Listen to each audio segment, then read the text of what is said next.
안녕하세요, 리즈입니다. 오늘은 어떠한 분께서 굉장히 다양한 질문을 해주셔서 거기에 대한 답변을 가지고 왔어요. 그래서 이 땡땡이란 분이 이제 단국대학교 다니시는 학생분이신데 총 9가지 질문을 해주셨어요. 그래서 그 중에 제가 2개를 취합을 해서 한꺼번에 대답을 드리는 시간을 가져보도록 하겠습니다.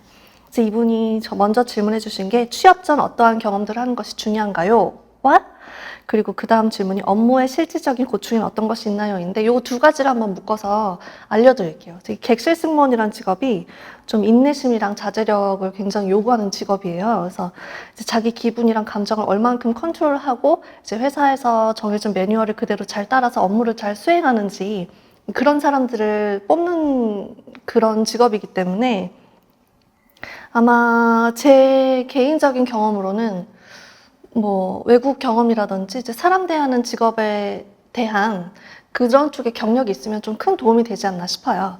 그래서 일단은 만일 이렇게 질문을 해주신 분이 시간적으로 여유가 되신다든지 아니면 경제적으로 여유가 되신다든지 또는 그 둘에 해당이 되시면 일단은 영어 공부도 할 겸 외국에 직접 나가셔서 그 외국 사람들하고 직접 부딪히면서 그 삶을 한번 살아보시는 게 굉장히 좋을 것 같아요. 왜냐하면 이 인터내셔널이라는 단어가 그 인터넷에서 글로만 접하는 것보다 직접 가서 겪어보시면 정말 많이 다르다는 것을 아실 수가 있거든요.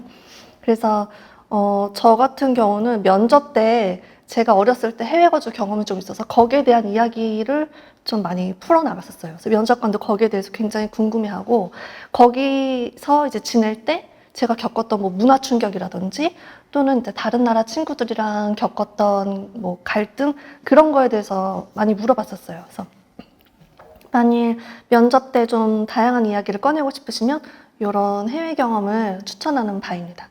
그리고 2번째로는 이제 사람을 대하는 직업에 좀 경력을 쌓으시는 게 어떨까 싶어요. 그래서 이게 승무원이라는 직업이 이제 사람을 상대하는 직업이라서 늘 좋은 고객만 상대하는 게 아니고 진상 고객도 상대를 해야 되거든요. 그래서 이 사람이 만일 이렇게 사람을 대하는 직업에 경력이 있다면 분명히 진상을 만났을 거잖아요. 좋은 고객만 만났다. 아, 나는 좋은 고객만 만났어. 나쁜 사람 한 명도 못 만났어. 이렇게 말을 하면 면접관들은 믿질 않아요. 그래서 이 진상 고객을 만났을 때 얘가 어떠한 태도를 취했고 또는 이제 내가 그 사람을 통해서 뭘 배웠고 그리고 그 문제를 어떻게 핸들을 했는지 이야기거리를 만들 수 있는 직업이면 아마 경력에 좀 도움이 되지 않을까 싶어요. 그리고 그 봉사활동 이야기도 종종 나오는데 이 봉사활동 같은 경우는 재미있게 이야기를 꺼낼 수 있는 주제이기는 해요. 그런데 문제는 이제 이게 꾸준해야 된다는 거죠.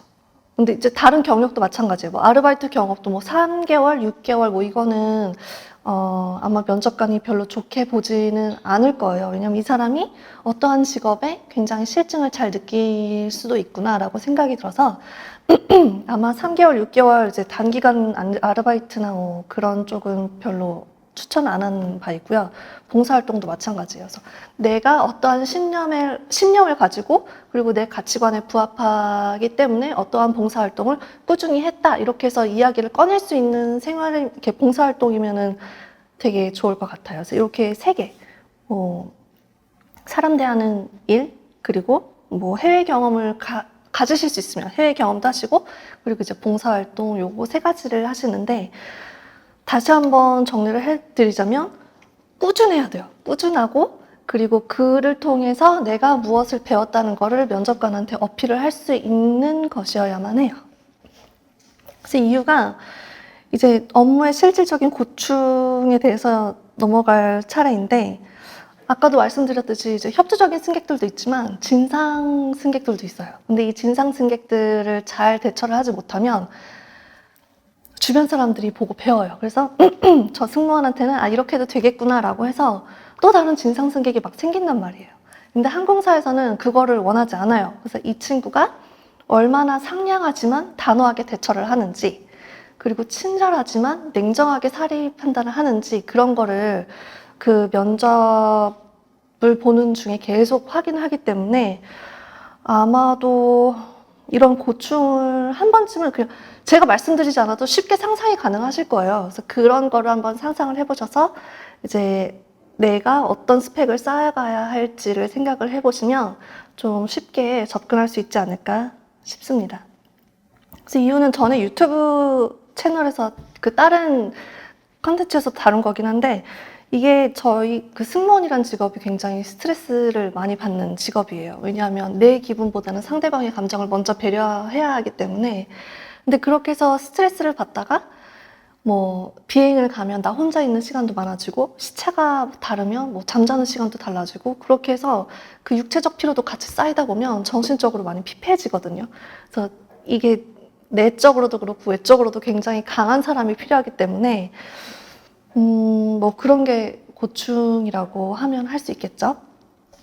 그리고 이 땡땡 멘티님께서 이제 스펙이라고 적으셨는데, 스펙이라고 할 만한 것이 아직 없습니다라고 하셨어요. 근데 저는 이렇게 생각하지 마셨으면 하는 게, 아직 나이가 어리시지만 그래도 학창 시절 동안 뭘 이루신 거라든지 아니면 경험하신 게 있잖아요. 그거를 그냥 자유롭게 풀어내시면 돼요. 그래서 실제로 아직 대학교 졸업을 하지 않았더라도 22살 또는 23살에 그 외항사에 합격해서 가신 분들도 있어요. 첫 지원인데도 불구하고. 얼만큼 자기 매력을 어필하고 이야기를 잘 풀어가는지가 제일 중요하니까 이런 생각은 하지 마시고, 그리고 내가 면접관이라면, 내가 항공사 사장이라면 어떠한 사람을 뽑을지를 상상을 하신 후에 그에 맞게 이제 내 이야기를 잘 풀어가시면 좋은 결과가 있을 거라고 생각을 합니다. 그래서 오늘 제가 준비한 건 여기까지고요. 혹시나 다음에 또 궁금한 게 있으면 언제든지 질문해 주시기 바랍니다. 그럼 다음에 또 다른 이야기들을 들고 올 테니까 제 채널 잊지 마시고 좋아요, 구독 꼭 눌러주시고 다음에 또 봬요. 안녕!